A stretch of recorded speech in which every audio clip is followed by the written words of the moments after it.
கிறிஸ்துவுக்குள் பிரியமானவர்களே, கர்த்தரும் இரட்சகருமாய் இயேசு கிறிஸ்துவின் ஈடினேட் நாமத்தினாலே உங்கள் யாவருக்கும் என் அன்பின் வாழ்த்து தெரிந்துள்ளேன். தேவன் அருளிய அப்பம் மினிஸ்ட்ரி மூலியமாக உங்களோடு சந்திப்பதில் மிகுந்த மகிழ்ச்சி அடைகிறேன். இந்த இரவு நேரத்திலே பரிசுத்த வேதாந்தத்தில் நாம் ஒரு பகுதி தியானித்து நம்முடைய குடும்ப பாதுகாப்புக்காக நாம் ஜெபிக்க போகிறோம். எபிரேயர் 3 அதிகாரம் 12 முதல் 14 ஆகிய வசனங்கள்.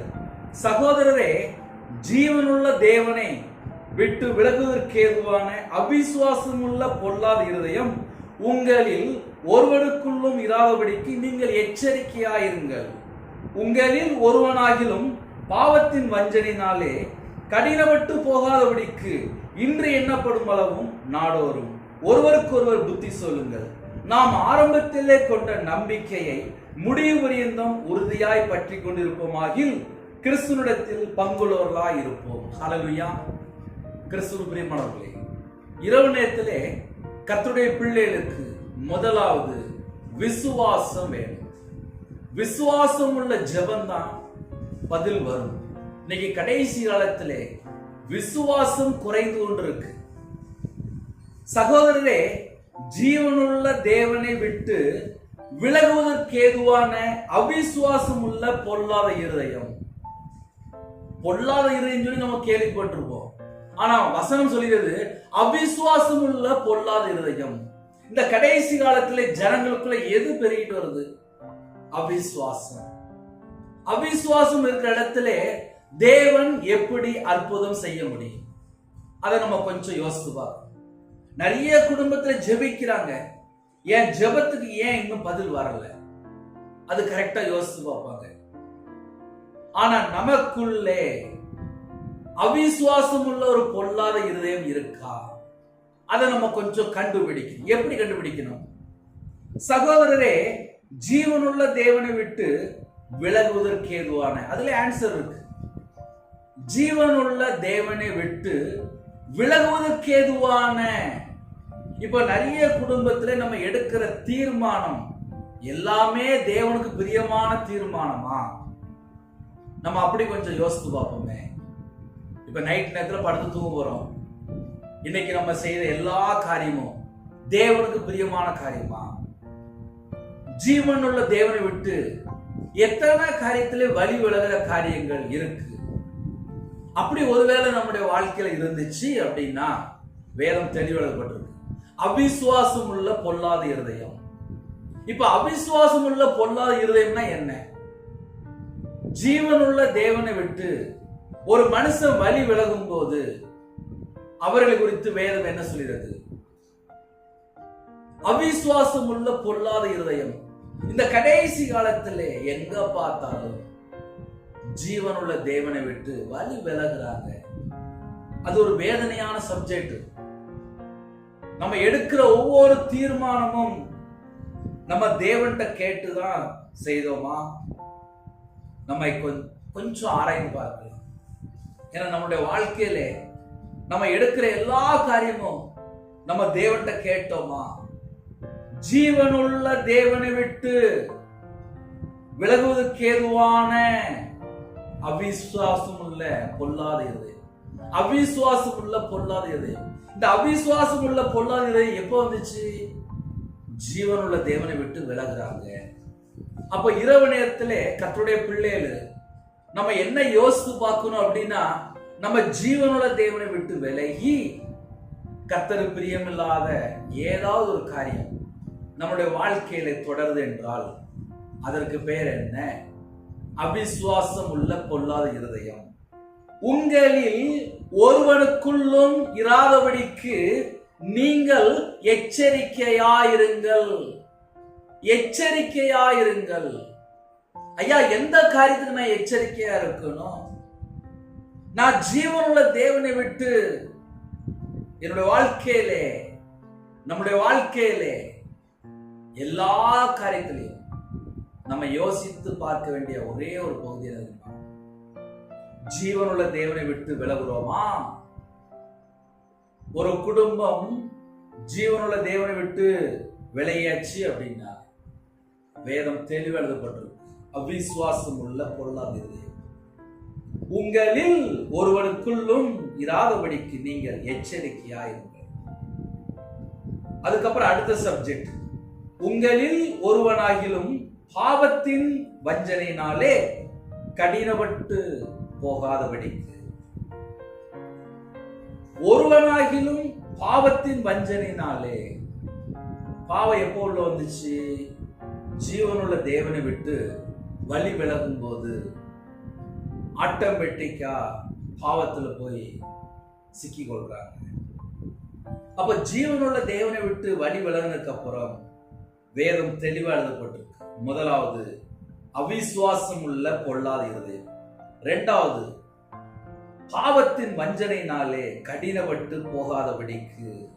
ஒரு மனுஷன் ஜீவனுள்ள தேவனை விட்டு விலகியாச்சு அப்படின்னா அவங்களுடைய இருதயம் எப்படி மாறுது அப்படின்னா அவிசுவாசம் உள்ள ஒரு பொல்லாத இருதயமா மாறிடுமா. அந்த வசனம் ரொம்ப கிரிட்டிக்கலான வசனம். அவிசுவாசம் உள்ள ஒரு பொல்லாத இருதயம், அவிசுவாசம் உள்ள ஒரு பொல்லாத இருதயமா இருந்துச்சு அப்படின்னா ஒரு குடும்பத்தை தேவன் எப்படி ஆசீர்வதிக்க முடியும்? அதை கொஞ்சம் நம்ம எல்லாருமே ஆராய்ந்து பார்க்கணும். ஒருவனாகிலும் பாவத்தின் வஞ்சனையினாலே கடினப்பட்டு போகாதபடிக்கு. ஒரு மனுஷனுடைய வாழ்க்கையிலே பாவம் வரும்போது வஞ்சனையினாலே கடினப்பட்டு போகாதபடிக்கு. சத்துரு பாவத்தை விதைக்கும் போது இருதயம் கடினமா இருக்கக்கூடாது. நம்ம கர்த்தரை விட்டு எங்க தள்ளி போறோம்? நம்முடைய வாழ்க்கையிலே கர்த்தரை விட்டு தள்ளி போற காரியங்கள் எங்கேயாவது இருக்கா? வஞ்சனையினாலே தந்திரத்தினாலே கடினப்பட்டு போகாதபடிக்கு. சில குடும்பத்திலே நம்மை நாம் ஏமாற்றிக் கொண்டு வாழ்ந்து கொண்டிருப்பாங்க, வெளியே தெரியாது. நிறையவருடைய வாழ்க்கையில கர்த்தரை விட்டு தள்ளி போனதுக்கு அப்புறம் என்ன நடக்கும் அப்படின்னா ஒருவனாகிலும், அப்படிதான் போட்டு, ஒருவனாகிலும் பாவத்தின் வஞ்சனையினாலே கடினப்பட்டு போகாதபடிக்கு. அப்ப சில குடும்பத்துல என்ன நடக்கும் அப்படின்னா இருதயம் கடினப்பட்டு போகுது. எதனால கடினப்பட்டு போகுது? பாவத்தின் வஞ்சனை. ஒரு மனுஷனுடைய வாழ்க்கையில பாவத்தின் வஞ்சனை உள்ள சிக்கி கொண்டால் அவங்க இருதயம் கடினமா மாறிடும். இன்று எண்ணப்படும் அளவும் நாடோறும் ஒருவருக்கொருவர் புத்தி சொல்லுங்கள். அப்ப இப்படிப்பட்ட வேத பகுதி நம்ம இரவு நேரத்தில் தியானிக்கும் போது ஒருவருக்கொருவர் புத்தி சொல்லுங்கள். இருதயம் கடினப்பட்டு போயிடக்கூடாது, அவிசுவாசம் உள்ள பொல்லாத இருதயமா மாறிடக்கூடாது, ஜீவனுள்ள தேவனை விட்டு விலகிடக்கூடாது. அப்படி சொல்லி புத்தி சொல்லுங்கள், எச்சரிக்கையாயிருங்கள். உங்களில் ஒருவனுக்குள்ளும் அவிசுவாசம் உள்ள ஒரு பொல்லாத இருதயம் வராதபடிக்கு எச்சரிக்கையாயிருங்கள். நாம் ஆரம்பத்திலே கொண்ட நம்பிக்கை, நாம் ஆரம்பத்திலே கொண்ட நம்பிக்கை அப்படின்னா இயேசு கிறிஸ்துவின் மேல அந்த நம்பிக்கை ஆரம்பத்திலே நம்முடைய வாழ்க்கையில ஞானஸ்நானம் எடுக்கும் போது, ஆலயத்துக்கு போகும்போது, முதலாவது இயேசு கிறிஸ்து சொந்த ரட்சகரா ஏற்றுக்கொள்ளும் போது எந்த அளவுக்கு அந்த நம்பிக்கை நம்முடைய வாழ்க்கையில் இருந்துச்சோ, நாம் ஆரம்பத்திலே கொண்ட நம்பிக்கையை முடிவு பரியந்தம் உறுதியாய் பற்றி கொண்டிருப்போமாகில் கிறிஸ்துவனிடத்தில் பங்குள்ளவர்களாய் இருப்போம். ஹல்லேலூயா. கிறிஸ்துவனிடத்தில் நமக்கு பங்கு இருக்கு. நம்ம நிறைய காரியங்களை யோசித்தால் கூட மாயை மாயை எல்லாம் மாயை என்று பிரசங்கி சொல்கிறார். இது எல்லாமே அழிந்து போற உலகம். நமக்கு நித்திய ஜீவன் இருக்கு.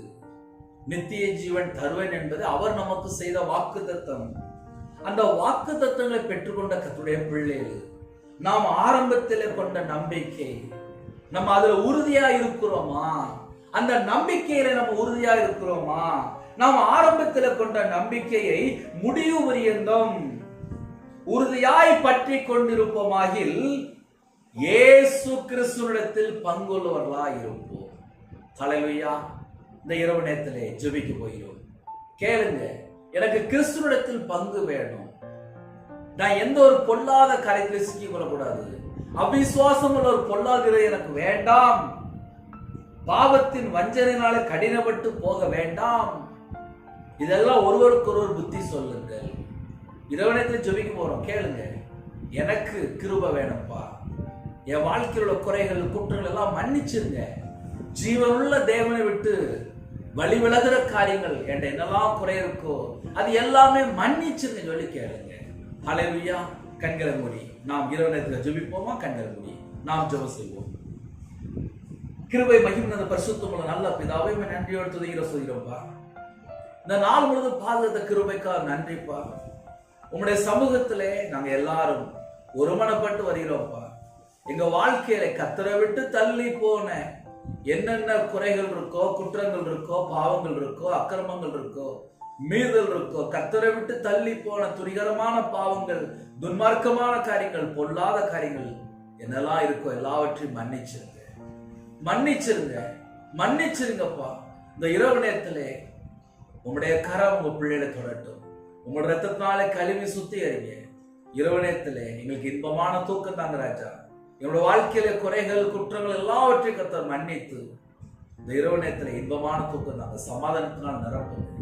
இணைந்திருக்கிற குடும்பம் இயேசு கிறிஸ்து ரத்தத்தினாலே, இயேசு கிறிஸ்து நாமத்தினாலே ஆசீர்வதிக்கப்படட்டும். உங்க பாதத்தில் அர்ப்பணிக்கிறோம்ப்பா. அப்பிரயோஜனமான ஊழியக்காரப்பா, தேவன் அருளிய அப்போ மினிஸ்ட்ரி மூலியமாக யாரெல்லாம் இணைந்திருக்காங்களோ எல்லா குடும்பமும் இயேசு கிறிஸ்து நாமத்தினாலே ஆசீர்வதிக்கப்படட்டும். எந்த குடும்பத்திலே இருதயத்துக்குள்ள பாரத்தோடு, வேதனையோடு, கண்ணீரோடு, குடும்ப தேவைகளோடு என்னென்ன காரியங்களுக்காக ஜெபிக்கிறோங்களோ கர்த்தர் குறைகளெல்லாம் நீக்கி சமாதானத்தை தாங்க, உபத்திரத்தை மாற்றித்தாங்க, கண்ணீரை தொடங்க. இரவு நேரத்திலே யாரெல்லாம் தாழ்த்துறாங்களோ உங்க பிள்ளையோட இதயத்துக்குள்ள என்னதான் வேதனை இருக்கிறதோ வேதனை நீக்கி போடுங்க, வேதனை நீக்கி போடுங்க. ஒவ்வொரு குடும்பத்தையும் கர்த்தர் தொடுவீங்களா? உங்க பாதவில்லை தாழ்த்திரோப்பா, அர்ப்பணிக்கிறோம்ப்பா, கெஞ்சி கேட்கிறோம்ப்பா. என் நாமத்தின் நிமித்தம் எதை கேட்டாலும் சொன்னீங்க, இயேசு கிறிஸ்து நாமத்தினால கேட்கிறோம். எல்லா குடும்பத்தையும் கர்த்தர் ஆசீர்வதிங்க. உங்க ஜீவனுக்குள்ள அர்ப்பணிக்கிறோம்ப்பா. நைட் ஷிஃப்ட்ல வேலை பார்க்குறாங்க, டிரைவிங் லைன்ல போயிட்டு இருக்கிறாங்க, எல்லாருக்கும் எல்லா விதமான பாதுகாப்பு வேணும். உங்க பிள்ளைகளோட நீங்க புறப்பட்டு போங்க. நைட் நேரத்துல எந்த குடும்பத்துல கண்ணீரோடு, வேதனையோடு, துக்கத்தோடு என்னென்ன காரியம் இருக்கோ எல்லாம் நீக்கி போட்டுருங்க. சரீரத்துல பலவீனத்தோடு படுத்த படுக்கையில யாரெல்லாம் ஜெபிக்கிறாங்களோ கர்த்தருடைய கரம் பிள்ளைகளை தொட்டு சுகமாக்கட்டும்ப்பா. உடைய தலைமுறை கரத்தினால தொட்டு சுகமாக்கித்தாங்கப்பா, பரிபூர்ணமா சுகமாக்கித்தாங்கப்பா. பலவீனத்தோடு யாரெல்லாம் இருக்கிறாங்களோ ஒவ்வொரு குடும்பத்தையும் தொடுங்கப்பா, தொட்டு சுகமாக்கித்தாங்க. அப்பிரயோஜனமான ஊழியக்காரப்பா, தேவன் அருளிய அப்போ மினிஸ்டர் நம்முடைய பாதத்தில் அர்ப்பணிக்கிறோம்ப்பா. யாரெல்லாம் இணைந்திருக்காங்களோ எங்க எல்லாருடைய பெயர் ஆட்டுக்குட்டியின் ஜீவபுஸ்ல பெயர் எழுதப்படணும்ப்பா. தீட்டான காரியம், அருள்பான காரியம், பொய்யான காரியம் எங்களோட வாழ்க்கையில் என்னெல்லாம் குறைகள் இருக்கும் எல்லா குறைகளெல்லாம் மன்னித்து உங்களோட ரத்தத்தினால கழிவு எங்களை சுத்தி இருக்கு. ஆட்டுக்குட்டியான ஜீவபுஸ்ல எங்களோட பெயர் எழுதப்படணும்ப்பா. அப்படிப்பட்ட கிருபைகளை எங்களுக்கு தாங்க. எல்லா குடும்பத்துக்குள்ளையும் தேவ சமாதானம் நிரப்புங்க. உங்களுடைய இதயத்துக்குள்ள தேவ சமாதானம் நிரப்புங்க. கர்த்தர் கூட இருங்க. ஒவ்வொரு குடும்பத்தையும் கர்த்தர் ஆசீர்வதிங்க. உங்க நாம மேம்படட்டும். அப்பிரயோஜனமான ஊழியக்காரன் எங்களை தாழ்த்தப்படுங்க. அதிகால வேளையில உங்களுடைய சமூகத்துல கண் விழிக்க கர்த்தர் கிருபை செய்யுங்க. கர்த்தர் பொறுப்படுத்துவாங்க. எல்லா குடும்பத்தையும் கர்த்தர் கூட இருந்து ஆசீர்வதிங்க. வேலை அடைங்க, மூடி மறைத்து பாதுகாத்துங்க. வானத்துக்கும் பூமிக்கும் சகல அதிகாரம் உள்ள கர்த்தராய் இயேசு நாமத்துக்குள்ளே எங்க எல்லாருடைய ஆவி, ஆத்துமா, சரீரம், சிந்தனை எல்லாம் உங்களுடைய ஜீவன்களை அர்ப்பணிக்கிறோம். இயேசு கிறிஸ்துவின் பிதாவே ஆமென். தேவனுக்கே மகிமையுள்ளதாக. கர்த்தர் தாமே உங்களை உங்கள் குடும்பத்தில் சகல காரியத்திலும் சம்பூர்ணமா திருப்தியாக கர்த்தர் கொடுத்து ஆசீர்வதிப்பாராக. ஆமென். God bless you.